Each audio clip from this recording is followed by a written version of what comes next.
chicken sandwich with chips. যেভাবে হাতের রুটি রেডি করে তারপরে এই চিকেন স্যান্ডউইচটা বানাতে হবে। এই চিকেন স্যান্ডউইচের সর্বপ্রথম আপনি রুটিটা রেডি করতে হবে।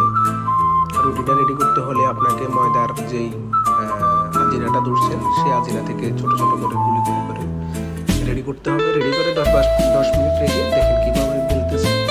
এভাবে বেলে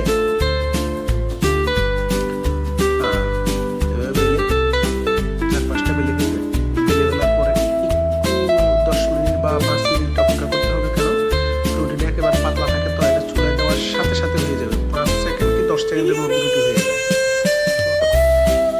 দেখেন এই যে অবস্থা দেখেন। এরপরে রুটি একদম কালারফুল হয়ে আসবে, একদম কালারফুল হয়ে আসবে। দেখেন 5 সেকেন্ডও লাগে না, দেখছেন রুটি হয়ে গেছে। এখন এইভাবে কালার করে বের করে রেখে দেওয়ার পরে চিকেনটা ফ্রাই করে নেবেন। চিকেনটা ফ্রাই হয়ে গেলে দেখছেন চিকেনের কালারটা কেমন আসতেছে, কীভাবে কালার আসবে। তারপরে আপনি লেটুস পাতা রেডি করে রাখবেন। এই যে লেটুস পাতা দেখছেন, লেটুস পাতাগুলো ঠিক চিকেনটা প্রায় কালার দেখছেন, এইভাবে কালার করে কি বলে এরপরে রুটিটা স্লাইস করবেন।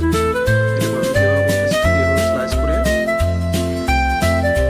একটা প্লেটের মধ্যে নিয়ে নেবেন। প্লেটের মধ্যে নেওয়ার পরে রুটি যেগুলো আপনি রেডি করছেন ওই রুটির মধ্যে এবার আপনি স্যান্ডউইচ সস লাগিয়ে তারপরে আপনি লেটুস পাতা দিয়ে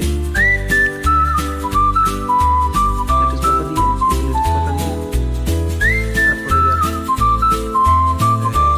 কি বলে আপনার মুরগি দিবেন উপরে, মুরগি উপরে দিয়ে এরপরে আপনি স্যান্ডউইচ সসটা দিয়ে তারপরে এবার রোল করে